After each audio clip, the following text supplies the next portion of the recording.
Le mal du siècle, le trop penser. On vous a sans doute répété des centaines de fois à l'école que ce qui comptait le plus, c'était d'en avoir plein la tête. Quelqu'un d'intelligent accumule des connaissances, réfléchit, pense. Il doit même penser beaucoup. Mais cela ne vous a jamais interpellé? Cette fameuse parabole qui figure dans le Nouveau Testament, « Heureux sont les simples d'esprit, car le royaume des cieux leur appartient ». En gros, la société nous conseille quelque chose, et la Bible nous dit exactement de faire le contraire. Qui faut-il croire? Eh bien, tout compte fait, mon expérience m'a révélé ceci. Trop réfléchir tue votre spontanéité, enterre votre naturel, anesthésie votre créativité. Ne compter que sur des compétences intellectuelles vous éloigne des choses simples, élémentaires, et vous rend orgueilleux. Je sais, je connais, je détiens le savoir. Oui, sauf que au moment où vous dites « je sais », vous vous fermez complètement à la nouveauté. Vous ne créez plus, vous faites tourner un logiciel en boucle dans votre cerveau tout le reste de votre vie. Si Microsoft avait fait la même chose dans les années 90, avec ses versions buggées de Windows, il y a bien longtemps que le navire aurait coulé.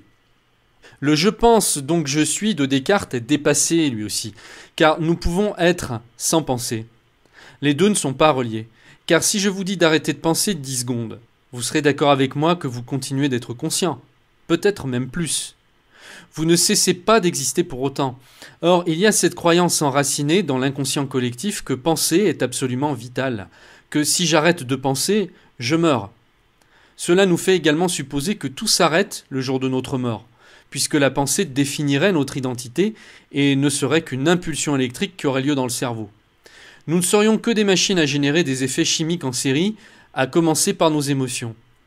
Un peu tristounet comme analyse, non? Pas très fantaisiste.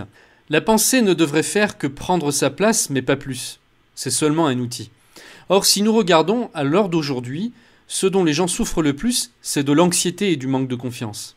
Les deux vont de pair, et c'est ce qui pollue leur existence. Et d'où provient l'anxiété? Du fait de trop penser, de trop faire de projections mentales, d'imaginer des choses qui n'ont pas lieu d'être, et de ne pas assez passer à l'action.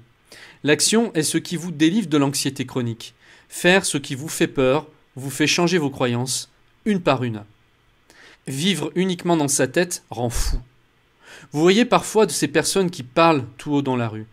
Quand nous les voyons en train de sortir toutes sortes de propos incohérents bout à bout, nous nous disons qu'ils sont fous.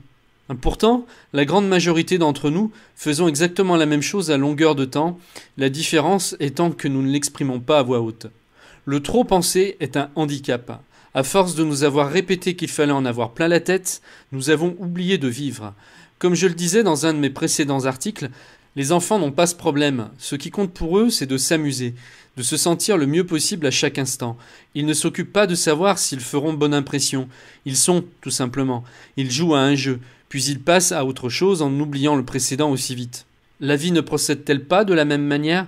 Elle joue avec les formes, puis elle les oublie aussi vite.